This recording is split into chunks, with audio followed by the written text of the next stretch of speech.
ৰাধে ৰাধে। আমি সকলোৱে জানো যে ৰাধা হৈছে প্ৰেমৰ প্ৰতীক। আমি কৃষ্ণৰ প্ৰেমিকা বুলি সকলোৱে তেনেদৰে আমি ভাবোঁ, কিন্তু আচল কথাটো তেনেকুৱা নহয়। ৰাধা ৰাণী হৈছে মহাদেৱৰ অন্য এটা ৰূপ।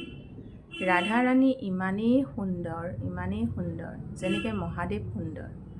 মহাদেৱ হৈছে কৰ্পূৰ বৰণৰ, কৰ্পূৰ গৌৰং কৰুণাৱতাৰং বুলি কোৱা হয় মহাদেৱক।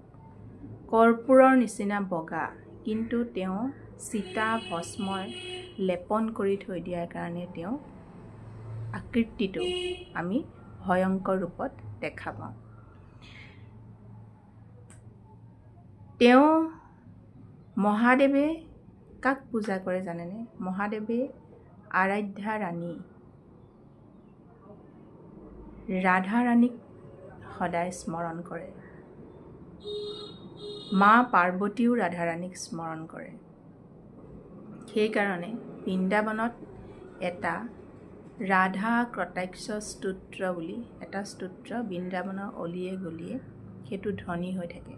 সকলোৱে তাত স্পীকাৰত বজাই থাকে, ৰাধা কৃপা কটাক্ষ স্তোত্ৰ। সেইটো যদি আপোনালোকে পঢ়ে, তেতিয়াহ'লে ৰাধা ৰাণীৰ অপাৰ কৃপা আপোনাৰ জীৱনত নিশ্চয় পৰিব। ৰাধা হৈছে ভগৱান শ্ৰীকৃষ্ণৰো আৰাধ্যা। ভগৱান শ্ৰীকৃষ্ণইও ৰাধাৰ শ্ৰীচৰণতহে শান্তি পায়, কাৰণ ৰাধাৰ অন্তৰত ভগৱান শ্ৰীকৃষ্ণ আছে আৰু শ্ৰীকৃষ্ণৰ অন্তৰত ৰাধা ৰাণী আছে। ৰাধা হৈছে ভগৱান শ্ৰীকৃষ্ণৰ এনেকুৱা এটা শক্তি, যিটো শক্তি পত্নী ৰুক্মিণী থকা অৱস্থাতো শ্ৰীকৃষ্ণক দিব নোৱাৰে, কাৰণ ৰাধা হৈছে আৰাধ্যা। ৰাধাই মূল, শক্তিৰ মূল।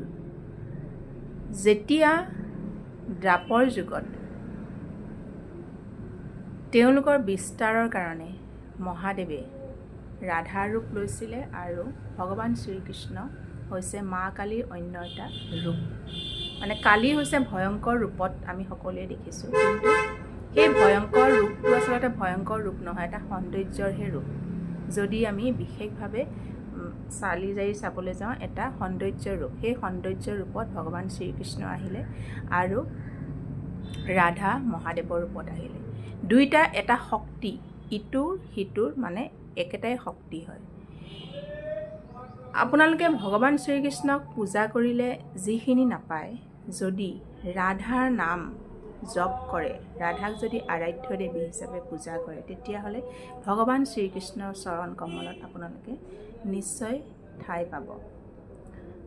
এই কথাটো মই এইকাৰণে কৈছোঁ, যোৱাকালি মোৰ মনটো মানে বহুত কিবা ভাল লাগি থকা নাছিলে। আচলতে ভাল লাগি, দিনততো ভালেই লাগি আছে, ৰাতি যেতিয়া মই শুবলৈ গৈছোঁ, মই ৰাধা ৰাণীৰ মানে কথাবিলাক মনলৈ আহি আছে। মনলৈ আহি থাকোঁতে মনলৈ এইকাৰণে এটা মানে কথা আহি আছে যে আমিতো সাধাৰণ মনুষ্য, আমাৰ জীৱনত ঘাত প্ৰতিঘাত বহুতো থাকে।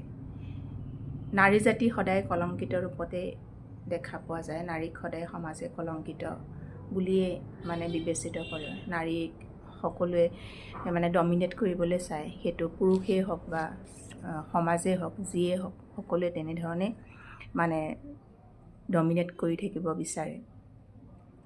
কিন্তু কথাটো হ'ল, ৰাধা ৰাণীও এটা সময়ত এই কলংকিত ৰূপত বৃন্দাবনবাসীৰ মাজত তেওঁ সেই লাঞ্ছিত হৈছিলে।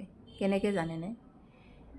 বৃন্দাবনত যেতিয়া ৰাধা ৰাণী শ্ৰীকৃষ্ণৰ লগত প্ৰেম লীলা কৰি থাকে, মানে ৰাতি তেওঁলোকে গোপনে প্ৰেম লীলা কৰি থাকে, সেয়া এটা জ্বলন্ত উদাহৰণ। আপোনালোকে যদি বৃন্দাবনলৈ যায়, যিটো নিধিবন বুলি কয়, নিধিবনত এটা মানে মহল আছে। সেই মহলটোত ধুনীয়াকৈ শয়নকক্ষ পূজাৰীবিলাকে, পাণ্ডাবিলাকে সেনেকৈ বনাই থৈ দিয়ে। সেই শয়নকক্ষটোত তামপান দি থৈ দিয়ে আৰু এনেকৈ ফুলেৰে ধুনীয়াকৈ সজ্জিত কৰি থৈ দিয়ে, শয়নকক্ষ। আৰু যেতিয়া তেওঁলোকে ৰাতিপুৱা দুৱাৰ খোলে সেই শয়নকক্ষটো গোটেইবিলাক মানে বিশৃংখল হৈ থাকে, ফুলবিলাক বিশৃংখল হৈ থাকে, যিটো পাণ মানে আছে পাণখিনিও খোৱা হৈ থাকে, আৰু তাত মানে যি পানী আছে পানীখিনিও নাইকিয়া হৈ থাকে।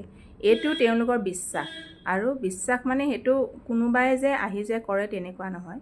তাত বান্দৰৰ বহুত উৎপাত হ'লেও কিন্তু সেই সন্ধ্যা সময়ত সেই নিধিবনৰ জেগাখিনিত কোনো মানুহে দুৱাৰ খিৰিকী খুলি নিদিয়ে, আৰু মানে বান্দৰবিলাকেও কি কৰে, গধূলি 5 বাজিৰ লগে লগে তেওঁলোকে পিঠি দিয়ে, নিধিবনৰ ফালে নাচায়। কাৰণ এইটো এটা মানে বাস্তৱ সত্য ঘটনা যে তাতে তেওঁলোকে ৰাধা আৰু শ্ৰীকৃষ্ণই তাতে লীলা কৰি থাকে। তাত মানে বহুত আমাৰ মানুহৰ হাইটতকৈ ওখ মানে বহুত তুলসী গছ আছে।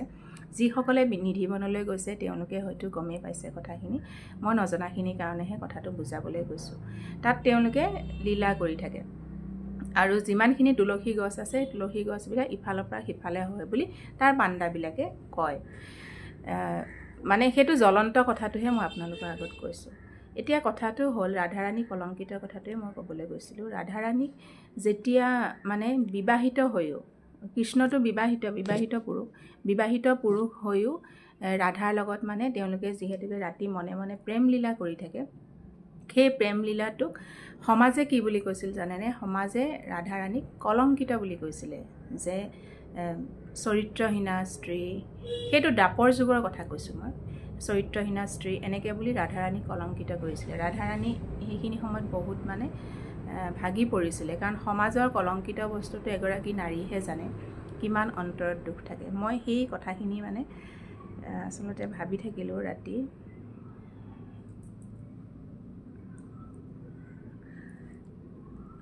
মই অলপ আৱেগিক হৈ গৈছোঁ কথাখিনি কওঁতে, মানে মই অলপ বেছি আৱেগ হৈ যাওঁ। ৰাধাৰাণী যদি অলপ কষ্ট পায় তেতিয়াহ'লে মানে মই অলপ বহুত বেছি আৱেগিক হৈ যাওঁ। বাৰু বাদ দিয়ক সেইটো কথা। এতিয়া মই কি কথা ক'বলৈ গৈছোঁ আপোনালোকক, যে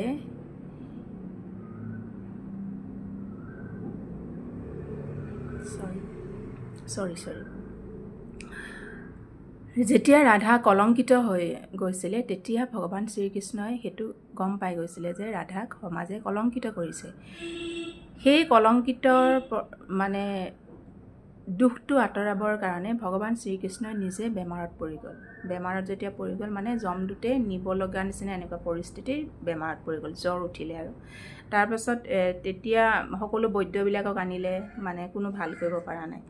তেতিয়া কি কৰিছে, শ্ৰীকৃষ্ণই এজন অৱতাৰ লৈ মানে এজন সাধু আহি পেলাই ক'লেহি যে এই ব্ৰজবাসীত মানে প্ৰতিব্ৰতা স্ত্ৰীৰ হাতৰ পানী যদি ভগৱান শ্ৰীকৃষ্ণক মানে খুৱাই দিয়া যায় তেতিয়াহ'লেহে সেই ৰোগৰ পৰা উপশম পাব।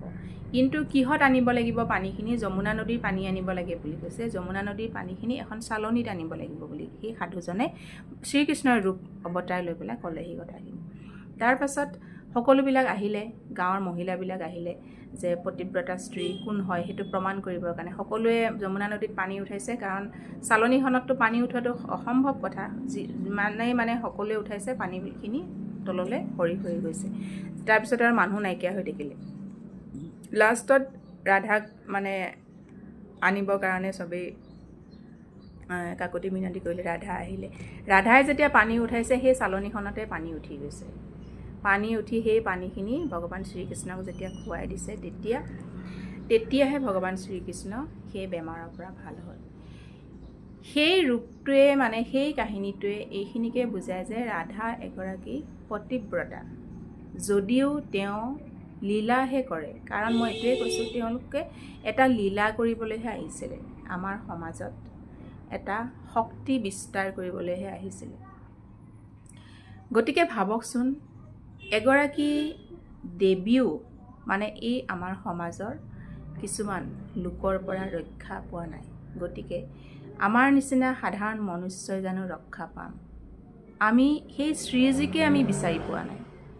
মই এই কথাখিনি যোৱাকালি এনেকৈ মানে অলপ ভাবি থাকিলোঁ। মানে কেতিয়াবা ভাববিলাক আহি থাকে, মনটো ভাল মানে মোৰ এই কাৰণেই নলগা হৈ থাকিলে। আচলতে মই মনটো যে ভাল লগা নাই বুলি কৈছোঁ, ৰাধাৰাণীৰ কথাখিনি মানে মোৰ যেতিয়া ব্ৰেইনলৈ আহি থাকিলে তেতিয়া মোৰ নিজে নিজে চকু পানী মোৰ কেনেকৈ চকু পানী ৰাতি 1:30মান বাজি ঘটনা কৈছোঁ মই এনেই সাধাৰণতে মোবাইলটো মই আঁতৰত থৈ দিওঁ তাৰপাছত মানে মই সেই কথাখিনি ভাবোঁতে মোৰ মানে টোপনিটো নাইকিয়া হৈ থাকিলে তাৰপাছত মই এটা ভজন মানে মোবাইলত লগাই ল'লোঁ ৰাধাৰাণীৰ ভজন এটা যেতিয়া লগাই পেলাই সৰুকৈ চাউণ্ড দি মই শুনিবলৈ লৈছোঁ তেতিয়া মই অকণমান চিলমিলকৈ টোপনি আহিছে সেই টোপনিৰ সময়ত মোৰ ওচৰলৈ ৰাধাৰাণীয়ে আহি এনে ধুনীয়াকৈ মূৰত এইখিনিত স্পৰ্শ কৰি থৈ গৈছে মোৰ মানে মই সেইটো আপোনালোকক বুজাব নোৱাৰিম এনে ধুনীয়াকৈ স্পৰ্শ কৰি থৈছে মই সেইটো আচলতে যাৰ লগত হয়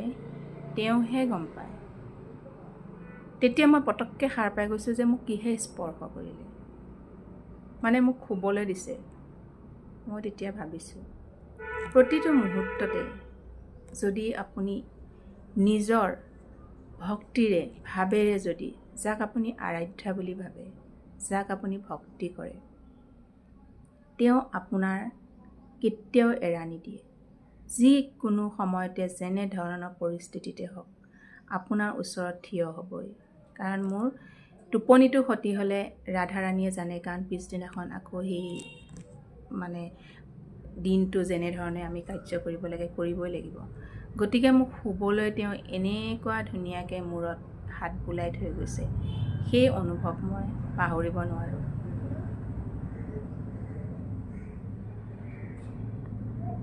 মই ক'বলৈ পৰা নাই আপোনালোকৰ কথাখিনি তাৰ কাৰণে মই বাৰে বাৰে ক্ষমা খুজি আছোঁ গতিকে সকলোকে কওঁ নিষ্ঠা আৰু ভক্তি সহকাৰে আপোনালোকে আপোনালোকৰ আৰাধ্য দেৱক পূজা কৰক পূজাৰ বস্তুটো এনেকুৱা নহয় যে ধূপ ধূনা চাকি এনেধৰণে পূজা কৰিলেহে ভগৱানৰ পৰা কিবা এটা ফল পোৱা যায় ভগৱানক পাবলৈ তেওঁৰ পৰা কিবা এটা শক্তি আহৰণ কৰিবলৈ আপোনাৰ মন শুদ্ধ কৰি ল'ব লাগিব মন আত্মা সকলো আমি শুদ্ধ কৰি ল'ব লাগিব যাক যেনেধৰণে যি ৰূপত আমি ব্যৱহাৰ কৰিব লাগে তেনেধৰণে কৰিব লাগিব আপুনি পূজা পাঠ কৰি যদি পিছ মুহূৰ্ততে বেয়াকৈ কাবাক যদি আপুনি বাক্য কয় পূজা জানো তেনেকৈ সাৰ্থক হ'ব কেতিয়াও সাৰ্থক নহয় গতিকে আমাৰ এই মুখৰ বাণী আৰু মনৰ ভাৱ যদি আমি সঠিক কৰোঁ যদি শুদ্ধ কৰোঁ তেনেহ'লে